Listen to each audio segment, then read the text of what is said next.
So welcome to the Tops interview discussion with GP LeBourdais, sorry, about the value of liberal arts colleges. So Dr. LeBourdais is the head of partnerships at Polygence, which is an academic mentorship company. That's the briefest way I could think to explain it, and I'm sure he could explain it better than me.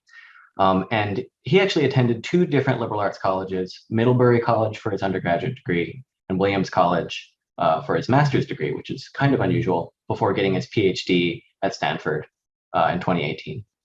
So GP, if you can go ahead and take over whenever you're ready.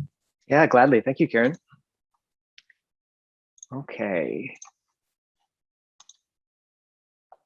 Hello, everybody. I'm really happy to be here today speaking with you all. It was a pleasure to present a few weeks ago about research mentorships, research for secondary students broadly, and also for what we do at Polygence. But I am just delighted to talk about my experience at liberal arts colleges. They are wonderful little places to experiment with higher education and to really have a unique college experience.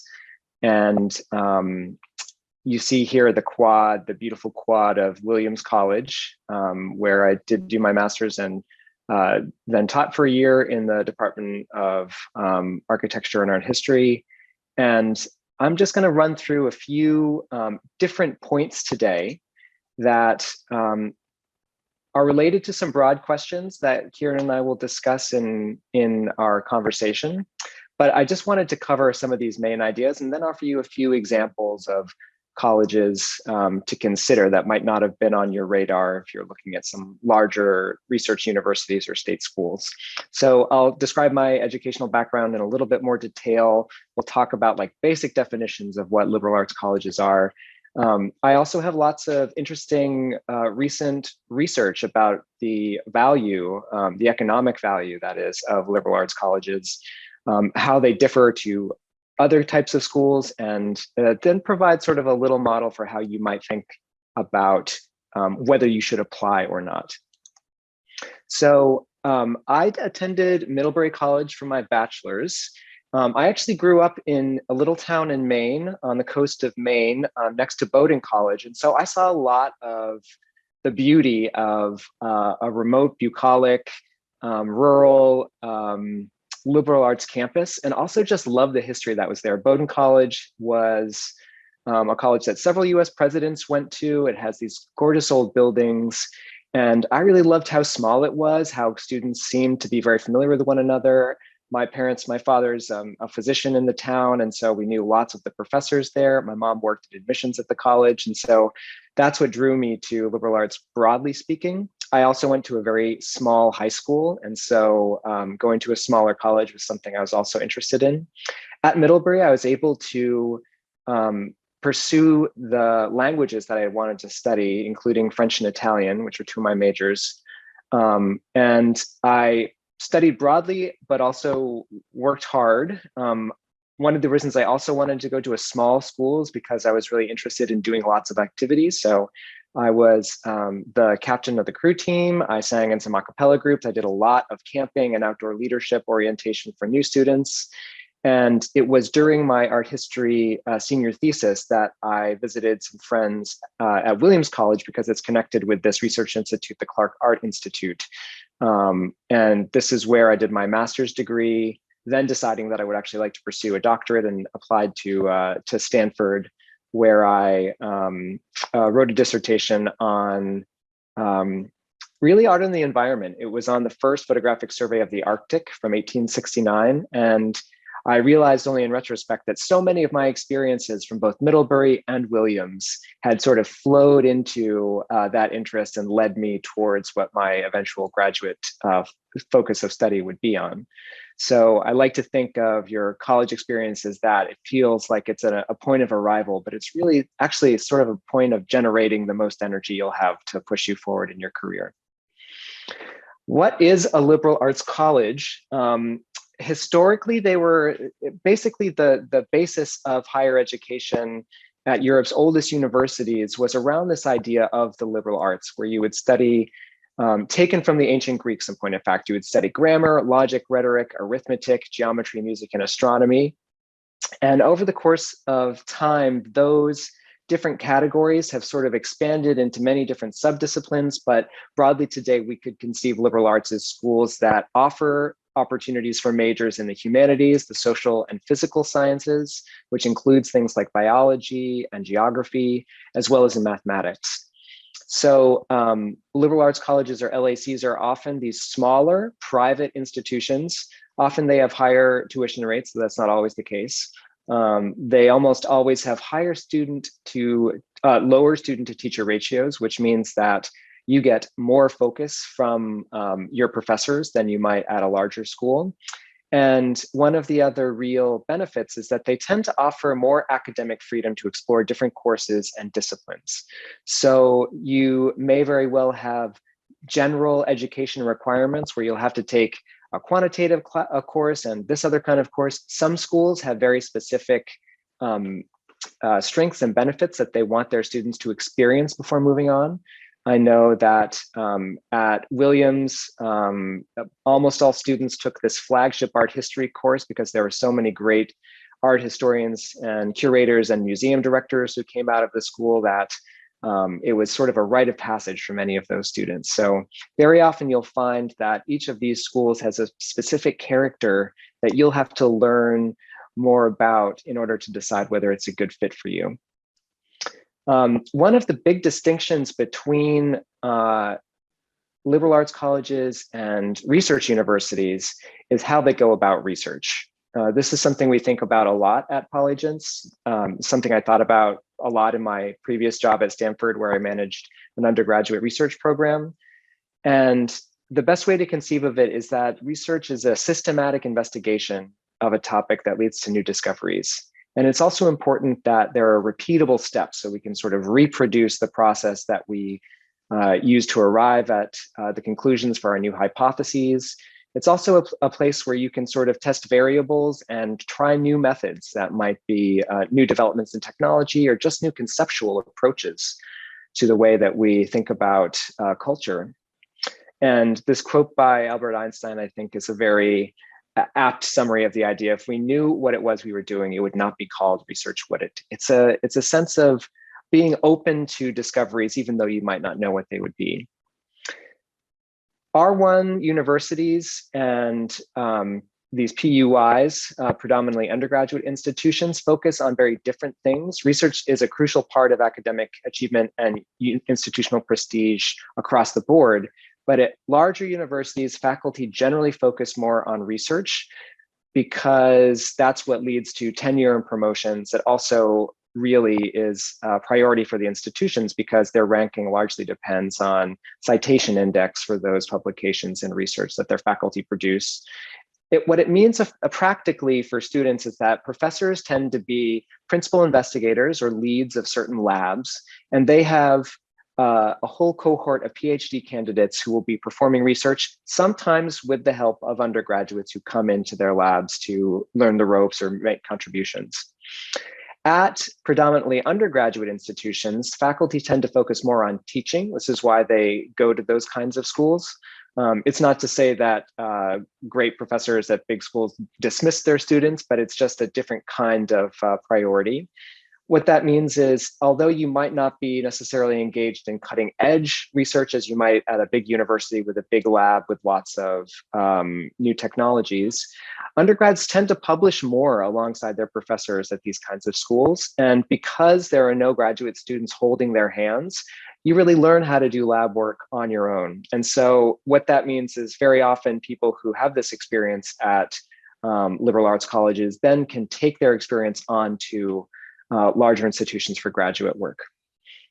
As Kieran was mentioning, some schools are very interesting in that they have specific graduate programs. I did my master's in this lovely campus of the Clark Art Institute, which was founded in 1955 as sort of just adjacent to Williams College. And the degree program that they've created is a combination of Williams College professors and Clark Art specific professors, along with this wonderful research library and fellowship program that's again connected to the college, but also its own entity.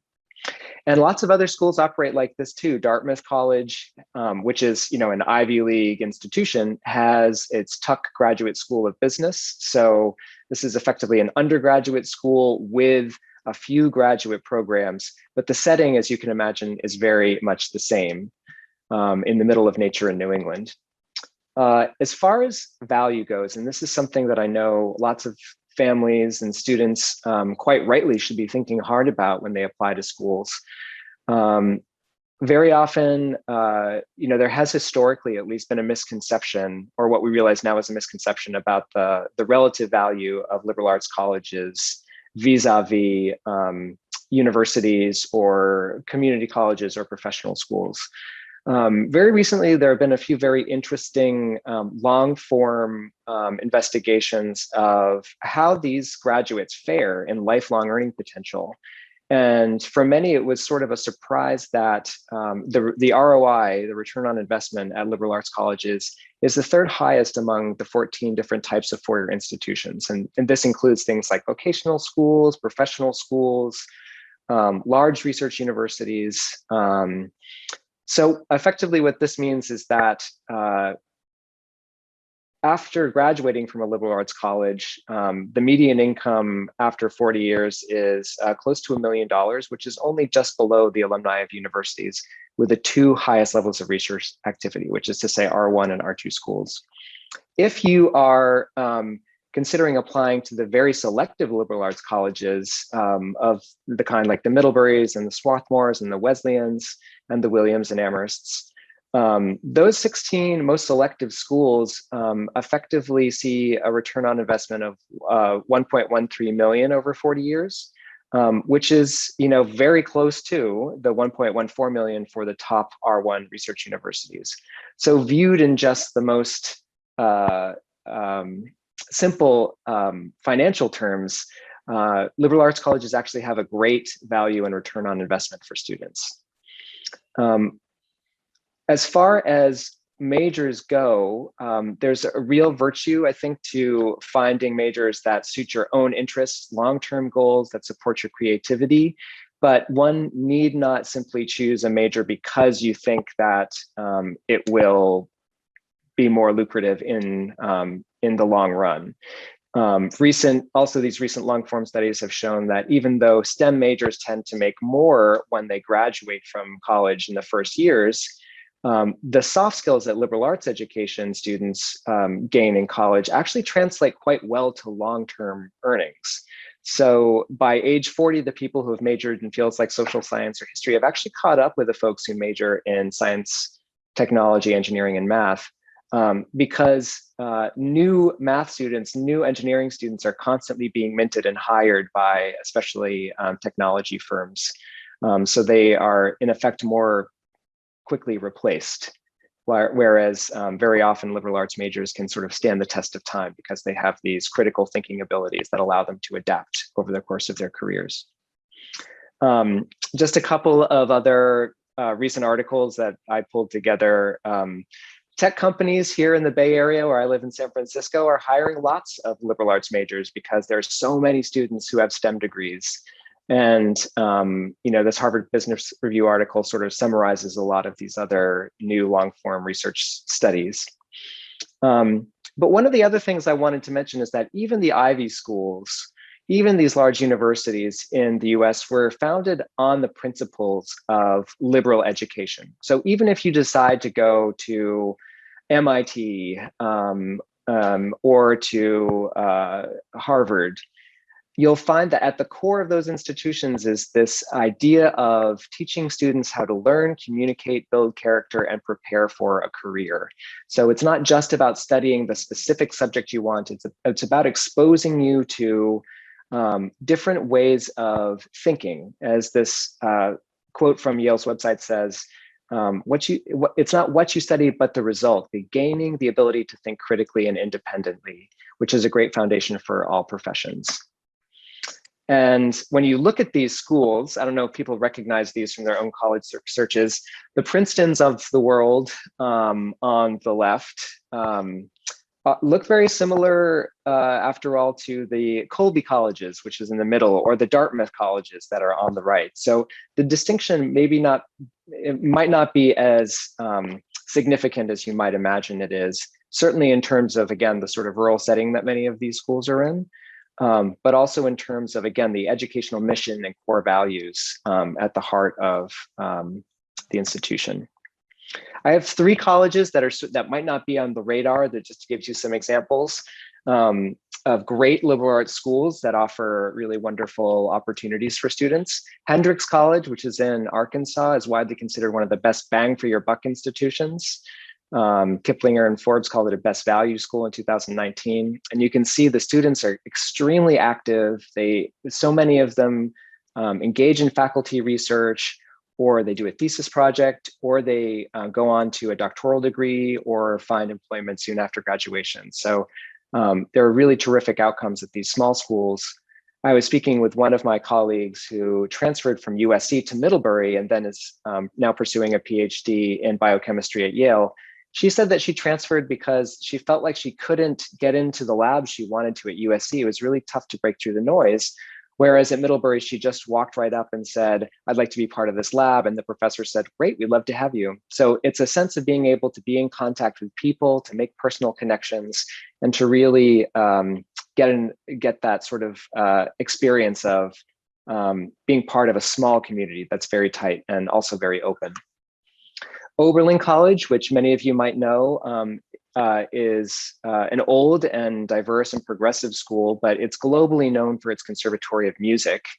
And it also is one of the first conservatories to include studies in electronic music and remains a leader in music technology. So I have a friend who's now a record producer who went to Oberlin, and he continued to play piano while he was there, but it brought him into all of these other conversations about the music business and about different technologies that help in production. So you can sort of take your passion and learn how to apply it more broadly at these kinds of schools.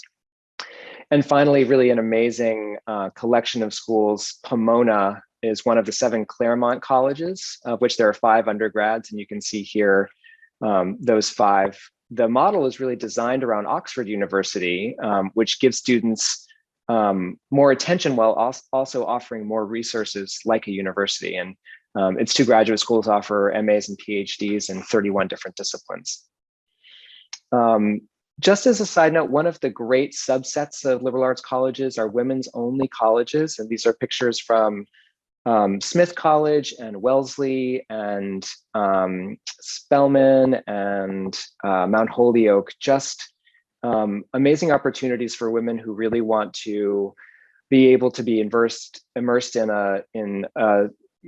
a supportive environment that usually foregrounds women's issues and helps to develop women for leadership positions once they enter the professional world. And finally, there's many different ways of approaching how you decide which colleges you want to apply to. And of course, your wonderful counselors at To the Top are going to help you make those decisions. But this was just a little grid I wanted to put together to show you sort of not necessarily the peer divisions, but maybe to view yourself as on a spectrum, because there are schools, as we mentioned, like Princeton, for example, that might be somewhere in between a liberal arts college and an R1 university. Kieran and I were talking about Rice, which is a big school, but that has these liberal arts tenets at its core. So if you can decide, I know that I want to be out in the middle of nowhere and explore nature, then great, then look for a remote liberal arts college. But maybe you still like to be around lots of people. So finding a school that's like one of the Claremont colleges could be great. Liberal arts colleges tend to have super strong alumni networks that keep people really close, and their graduates will go out of their way to help you find a job or to help you make a connection. But maybe having just a bigger alumni network is more effective for you, depending on what city or town or state you want to live in. So with that, I'd like to conclude and let Kieran begin with the questions, and also to take whatever questions you would like to ask us. Thanks so much, GP. I want to make sure you can still hear me. And it might be, if you want to keep this sharing or unshare, either way, it's fine. We might be I useful. will plan to unshare. Okay. There we go.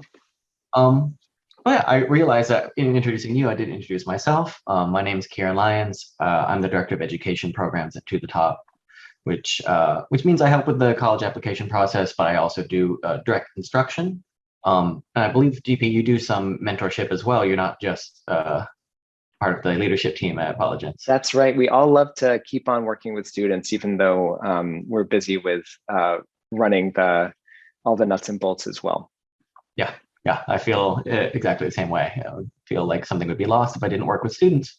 And as a segue to liberal arts colleges, I feel like the professors and instructors who choose to teach at that kind of institution are there to teach undergrads. Of course, they usually have their own research agendas or artistic production or whatever. But I think that might be a big difference. It's not just what is the institution like, but who does it attract both as a student and as a faculty. But I want to get started with you touched on some of this, some of it implicitly and some of it more directly, but what are some common misconceptions people have about liberal arts colleges?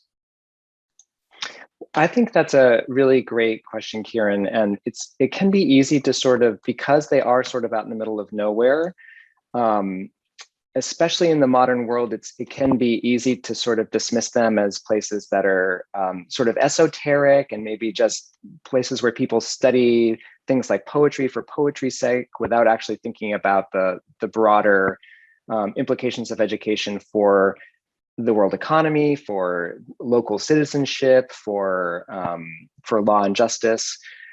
In point of fact, one of the reasons that I really loved Middlebury was it was one of the first schools to have an environmental science major, and in the country. And so that approach to putting nature and putting the natural world and things like ecology and sustainability, which are now really major focuses of certain small research institutes there, was very attractive for me. Because that's still something that plays very heavily in my research and my work and teaching. So another thing is Middlebury was quite well known for its languages, and so it has all of these international language schools.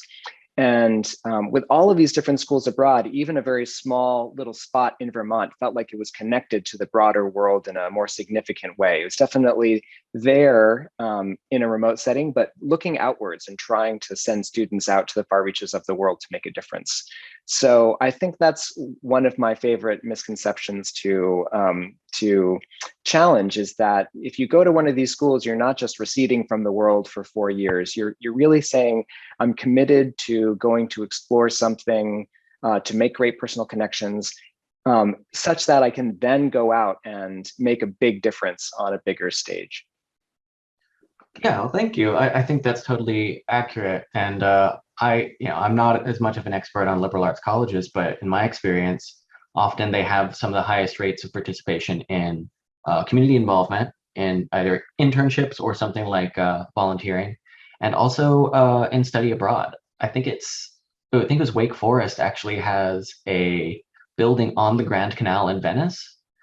Oh, wow, how lovely. As well as, I believe, a DC sort of international affairs or politics-based program where you can live and work and study in DC for a while. So I think that that is definitely a misconception, is that they're just enclaves hidden away where you go and become weird for 4 years and then reintroduced into society. But also that's, so many people who go to liberal arts colleges go to PhD programs, and often those PhD programs might be at a bigger school, like was your experience when you moved to your PhD. But that does bring up something, that given that different liberal arts colleges, perhaps more than, well, certainly more than maybe state schools, but perhaps more than any other type of at least sort of top tier institutions, given that they're often so different, how do you think someone can determine whether they're a good fit for a particular school?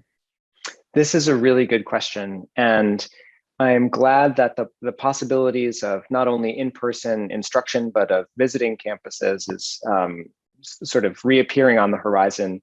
it is very important, I think, to try to understand what the character of the school is before you decide to attend, certainly.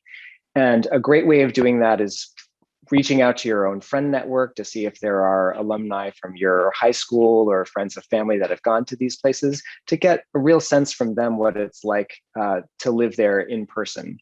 Lots of these schools will have their sort of little quirks, as you say, and I know that one of the distinguishing features at Middlebury is that it has this small mountain called the Snow Bowl, where they host all of their ski competitions. But there's a real sort of outdoor nature, crunchy atmosphere that happens there. People like to go camping. They like to have campfires. And that was definitely something that was up my alley. Whereas I can say a school like Williams, for example, it was still in Western Massachusetts. It's still very rural. But just because it was closer to New York, it felt like it had a much more sort of cosmopolitan and sort of city-facing attitude. So there were conversations about theater, and there were trips to museums. And in that sense, it felt a little bit more, as I say, refined and more about culture than nature, so to speak. So those are just two examples of the differences that you can find in schools that are really close together. And I do think that the best way of getting a sense for what it's like there is to reach out to current students, former students, anyone that you know who's attended. Those are the best people to get the advice from, I think.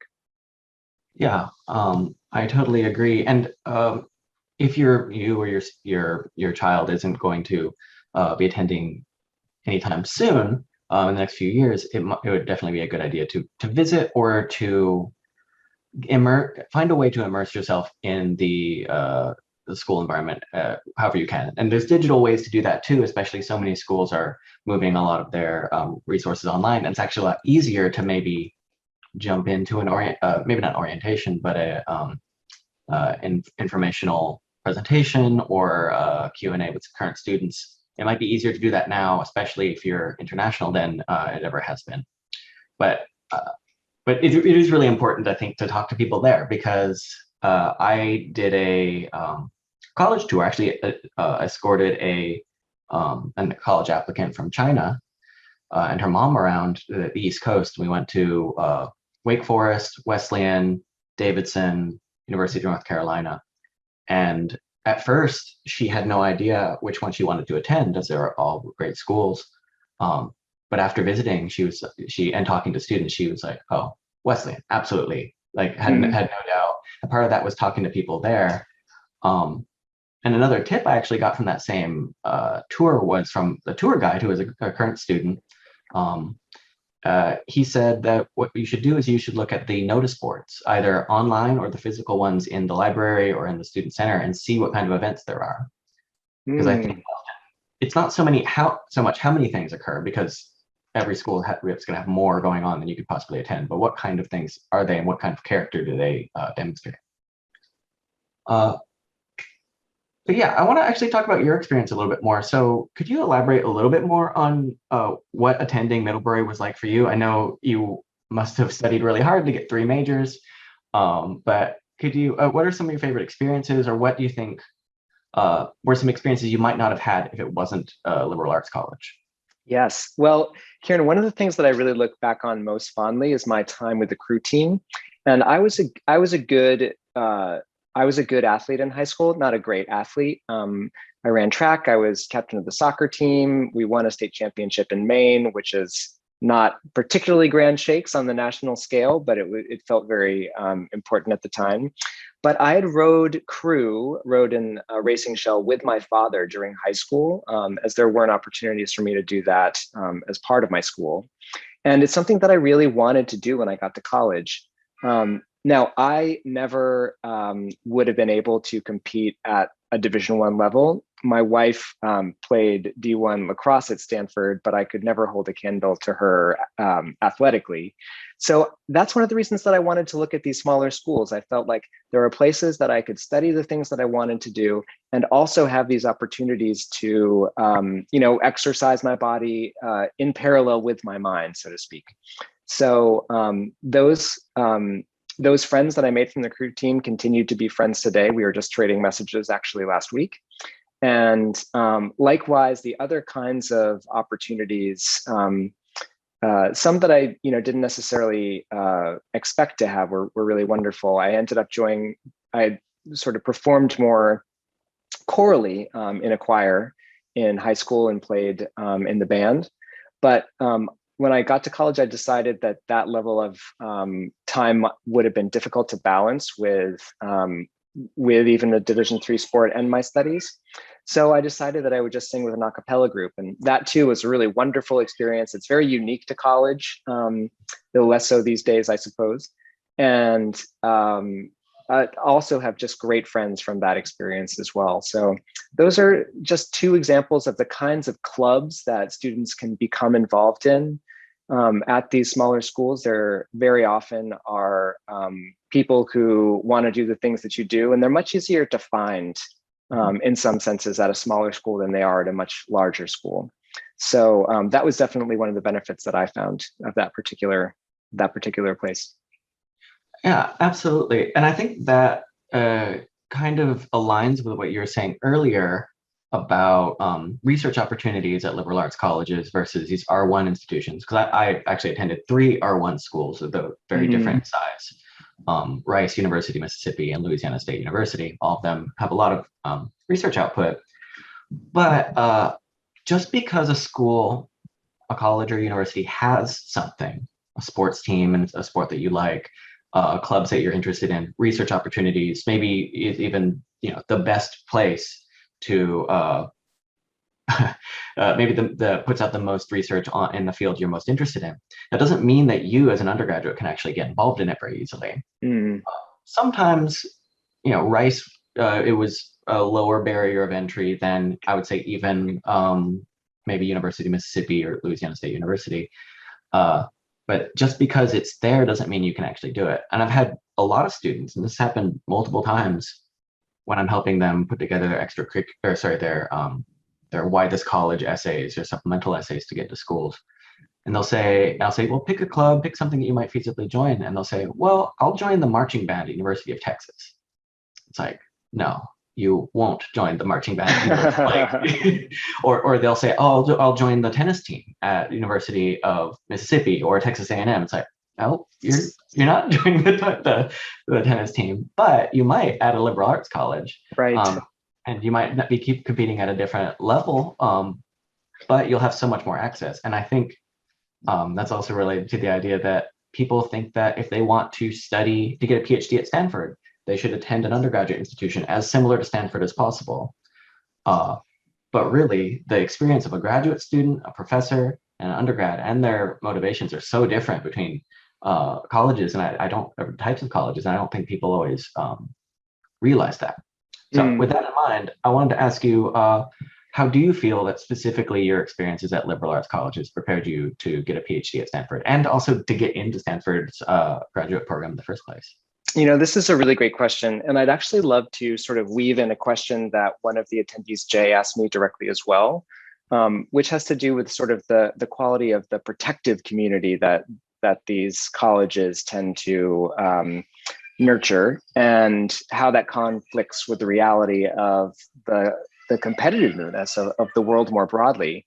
So because I think that the answers are actually sort of the same, is at these smaller schools, the connections that you're able to make, especially with your professors, can really be invaluable with regards to applications to not only jobs, but also to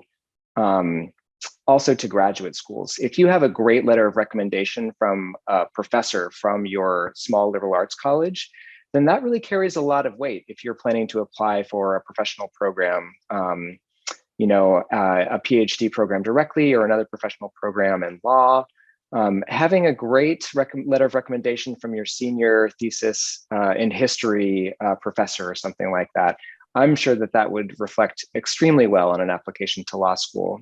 And it might not have been possible for you to form such a close relationship with a distinguished professor of history at a much bigger university. And so maybe your letter would be more generic, or maybe you wouldn't get the specific mentorship that you might have from that professor from a graduate student who are themselves, working really hard and trying to plot their own careers while they're teaching. So, in that sense, that it's in part the sort of connections, the intensity of the connections that you're able to make at these smaller schools. It's not to say that you can't form them at the bigger schools, but very often they're easier to forge at a smaller place where you have more face time with people. And that can really pay dividends when you get out into the bigger world, because if you have these tighter connections, then people will sort of bend over a little bit more for you. They'll say, like, I'm going to go out of my way to help this person because they went to Swarthmore and I went to Swarthmore, and that counts for a lot. So that's not to say there aren't fierce alumni networks at places like Rice or at Harvard. But there is a reason that these alumni networks at the small schools have the highest giving rates of any colleges in the country, really, is because the alumni feel extremely strongly about supporting not only the school, but also the future generations of students that come up through it. So those are sort of, as I say, intertwined answers to related questions. Yeah, I think that's good answers. But also I'm curious about your own experience. How did that play out for you when you were going from Middlebury to your master's program, from your master's program to a categorically different type of institution at Stanford? Yeah, I think the biggest jump for me was my senior thesis advisor at Middlebury had actually gone to Williams as an undergrad. And so he was the one that encouraged me to go up to the Clark Art Institute to do my senior thesis work. This is where I met some professors from the Clark. He was able to write me a letter of recommendation for Williams and the Clark degree. And because he was part of that lineage, I think he could really speak to, not only the people literally who were there, but also, as you were talking about before, more of the fit. Knowing who I was personally, I think he knew that I was a better candidate for the Williams program than I was for the Hunter College program in New York, based on my interests and my temperament. And so even as a mentor, I think he was really helpful in guiding me to a place that really felt like home when I got there. And that really, that continued to set me on a proper path going towards Stanford. It was actually a prof not of art history, but of literature, of Russian literature at Williams, who had done her graduate work at Stanford, who was one of the people that lobbied most heavily for Stanford over the other schools that I had applied to. And she spoke really favorably about the interdisciplinarity at Stanford that a lot of places talk about, but that can be hard to break through at some East Coast institutions where maybe the divisions are a little bit more historical and therefore a little bit more pronounced. So I really credit that professor, who was not one of my even closest professors while I was at Williams, but her influence and her argument for going to Stanford over the other places was very, very convincing for me. So just two small points of contact with people, both of whom, as professors, I got to have dinner with and just talk over a meal. That's not something that necessarily is easy to arrange in classes of larger groups of students. Mm-hmm. Yeah, that makes a lot of sense. I do think it's also kind of a misconception some people might have that, well, to take a step back, when you're applying to an undergraduate program, generally speaking, even if it's a liberal arts college, your cohort might be 500 people. It might be, if it's very small, 200, probably in the hundreds of people. But as you move toward most graduate programs, especially at the PhD level, you're not applying to Stanford. You're applying to the program at Stanford. You're applying to one of 20. I don't actually know how big your program was, but somewhere between 5 and maybe 30. That's right. And it's fundamentally a different experience than applying to an undergraduate program, or even an undergraduate program that's highly specialized, like an engineering program or an architecture program or an art or design program. So I do have an audience question that was sent Mhm. in. So, okay, I see that many of the ways that you were prepared for and set up to attend Stanford, but maybe in more of a prescriptive and advice-giving sense. Mm. If someone is attending undergrad, especially a liberal arts college, what could they do to prepare to get into graduate programs at selective institutions? This is a fantastic question. And I would say that, again, I have another direct question from Jay that's sort of about what percentage of students are undecided as majors as undergraduates at these smaller schools, and how students that might want to explore different opportunities can still determine what major they want to pursue. Because I think that those things are really the same idea. There are, it's valuable to be able to explore. And I think very often at the smaller schools, with their sort of distributed requirements for learning, you have the opportunity to take classes that are maybe out of your comfort zone. And sometimes you even have the requirement to do that, to try to stretch your mind, to invite you to think in different ways. And that can be valuable to the degree that it can show you grit and resilience, and also maybe show you a direction you don't want to go. But I think very often students take those classes that they might not have thought would be a passion, and then they discover this is something I am really interested in. Mhm. And if you, as you say, apply to a more specific sort of degree granting program at a bigger school, you might not have the opportunity to find something that really sort of sparks enthusiasm in your mind. So there are certainly many majors to choose from, even at these smaller schools. And for that reason, I think a lot of freshmen come in being undeclared at liberal arts style campuses. But many of them will be required to choose a major by their sophomore year. And so that means freshman year can really be viewed as a time of exploration and of grounding yourself and of trying new things. But to be strategic about where you might want to go, I think students even today are very, we're all very aware of changing labor dynamics and of what kinds of possibilities there will be in the future. So beginning to think about the options for you after school, you can never do that too early, so to speak. But one of the other things that's quite surprising is that there are lots of students who apply to medical degree programs, for example, who are English majors, and their applications are actually given quite favorable representation, provided that you've performed well. You've done your pre-med requirements, but you might be a history major applying to medical school or to law school. And I think a lot of law schools, because they have so many applicants, same thing for medical schools, they have so many applicants who are majors in biology, that if they see someone who's written a senior thesis on, the role of, let's say, historical plagues in Shakespeare or something like that, then if that student wants to go into something like immunology, then that's a really interesting and memorable angle for a medical school application. So students can still sort of choose this thing that's their passion, in addition to having the sort of basis for applications to advanced degree programs as well.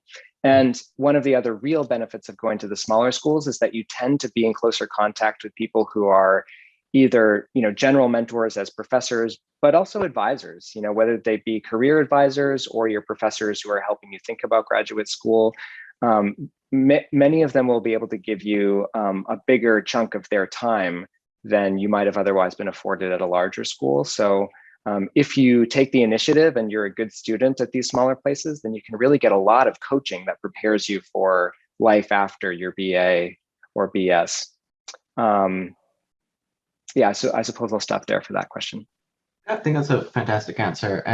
And yeah, I mean, I would echo that pretty emphatically, that my biggest piece of advice, if you are undecided, if you are considering graduate school, actually really no matter who you are, is just seek out mentors at your college, and cultivate those relationships. That will show you what is possible, what is realistic, and that will give you the best chance of um, you know, going where you want to go. I was a double major in two very different fields, and I ended up going to graduate school in a third field because I took enough electives.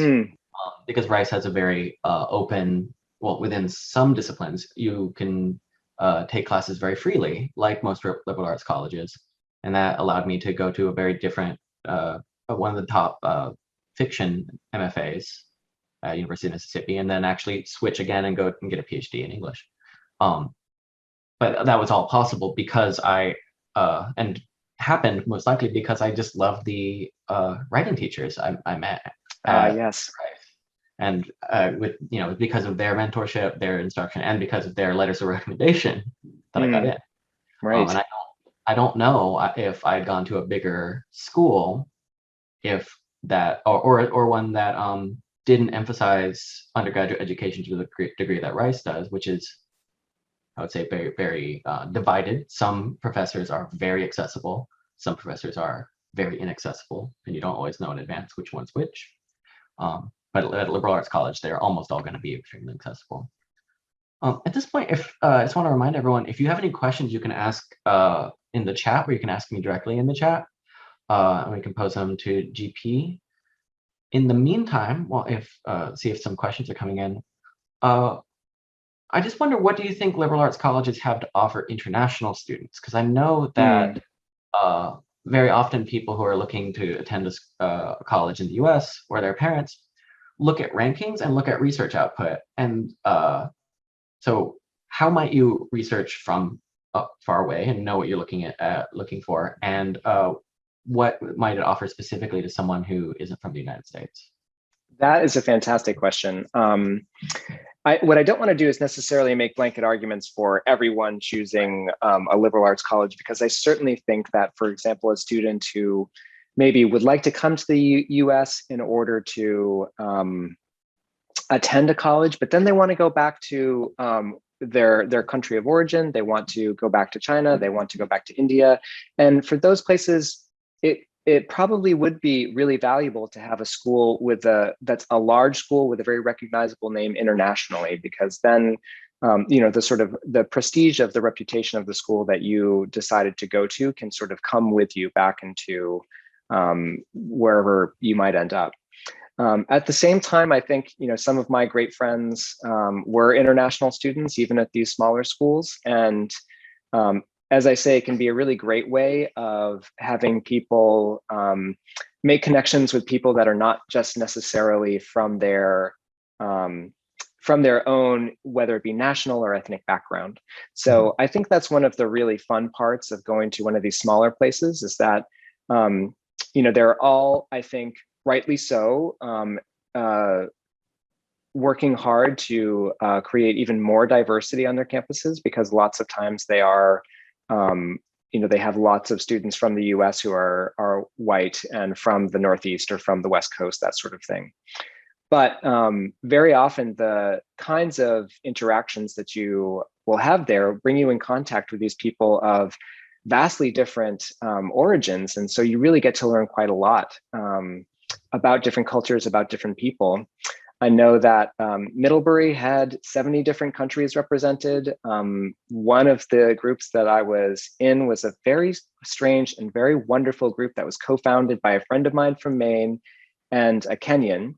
And it was an African running singing group. We ran around campus, either 2x2 or 4x4, singing these songs that were either in Shona, Swahili, or Zulu. And I learned all of these amazing songs. We were sort of renowned around campus, and the college did a little news story on us. And just that interaction, hearing about this friend that had gone to grade school in Kenya, singing these songs as part of their process of instruction, really opened me up to a lot of the differences of experience that people have from where they grew up. I went to a teeny tiny high school in Maine, where we would, take breaks to shovel snow in the winter, and these students were lining up singing these basically this culture of work songs. And the friend who co-founded it ended up getting a Watson scholarship to travel around the world and study work songs from different peoples, from the Netherlands to Ghana, and many spaces in between. So that's just an example of the sort of like melting pot of connections that one can have at these places. And I think that international students very often make very tight connections with people, not just from the US, but around the world, at these places that are connections that they carry with them again when they leave. Yeah, absolutely. And just in general, liberal arts colleges tend to be very safe, very inclusive, very supportive communities in a way that many other schools might not be. This is a great point. Yes. And often because of their size, your support network will be very diverse just necessarily. Whereas sometimes in these bigger schools, people from certain ethnicities or certain places end up basically hanging out with other people also from China, or other people also from India or Yes. Iran. I was the case at LSU, was very much, you might have a little bit more of a diverse friend group, but maybe not. But yeah, I think that's, and just again, anecdotally, when I toured Davidson College, which is a small liberal arts school, our tour guide was from Kenya. And he was, I've rarely seen someone so enthusiastic about a college community as this guy was. That's wonderful. He said it was the most supportive place. He was so happy to have chosen to attend this somewhat lesser known liberal arts college rather than somewhere else. In the chat, Michelle asked, when you applied to Middlebury, did you know what you wanted to major in? Speaking of undecided. Yes, I actually knew I had taken an art history class in high school. It was an AP art history class, and I just really enjoyed it. It was sort of the combination of sort of the technical aspects of architecture with the sort of creative parts of culture, and I just felt like art history would be a really great way of combining all of these different points of my interest. There's economics involved in the art market and sort of like theories of value. There was the technical side of things, I say, and like buildings. There's the political science aspect of it. There were the languages that I had to learn in order to study these original texts. So I knew when I applied that I wanted to study art history, and I didn't know that I didn't declare my major my freshman year. But at the beginning of my sophomore year, having taken 2 or 3 art history classes already at that point, the writing was on the wall, and I declared that as my major. Great. Another question, start thinking way back. Michelle asked, since there's so many liberal arts colleges in Maine, could it have influenced your decision to attend one? I think you touched on that a little. Michelle, I definitely think it did. My mom went to Colby College, and as I mentioned, she worked in the admissions department at Bowdoin, which is where she met my father, who is, as I say, a local physician. My dad actually grew up in the town where Bowdoin is in Brunswick. And so I saw Bowdoin all the time. Bates was not so far away. I attended a soccer camp at Colby. And to me, the definition of college was these sort of small places. And I think that your intuition is right. It was probably just that I was surrounded by them, and it sort of helped me to form that idea.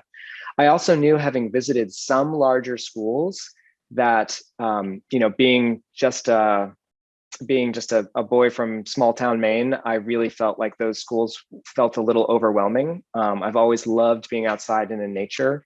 And so I felt like going from a class of 40 people to a class of whatever it was, 500 people, was a big enough jump for me. And that having a student body of 22 to 2,500 people would feel like a whole new world of opportunity. And that was definitely my experience. I think we have a new question, but I think that you just addressed that. You're going to a smaller high school could have impacted your decision. Yes. Yeah, and I had a similar experience. Rice is relatively small, and I went to a high school a little bigger than yours, but our graduating class was maybe 150 people, a rural high school. I was deciding between Arizona State University's honors program, honors college, or Rice, and the 10 times difference in size was really daunting. As much as they get a lot of attention in the honors college, there's something to be said for being a valued member of a smaller campus community and not just finding your own smaller community within a very, very large school. I think that's very well said, Kieran. Yeah. So do you have any more questions from the audience while we have GP here? Well, one of the last questions I would bring up, and I think it sort of goes to one of the previous questions that that Jay posted too about preparing for sort of the bigger, broader world. One of the questions I know that we had discussed, Kieran, was, how does liberal arts education prepare you for your career?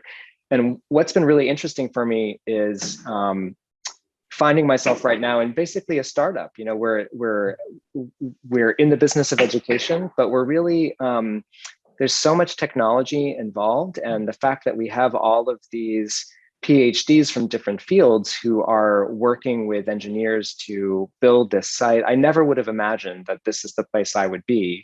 But when I decided to, when I was at Stanford and I thought I would be applying for teaching positions at small liberal arts schools of the kind that I went to, that was around the time I met a woman who would become my wife, and her family is here in the Bay Area. We have 2 kids.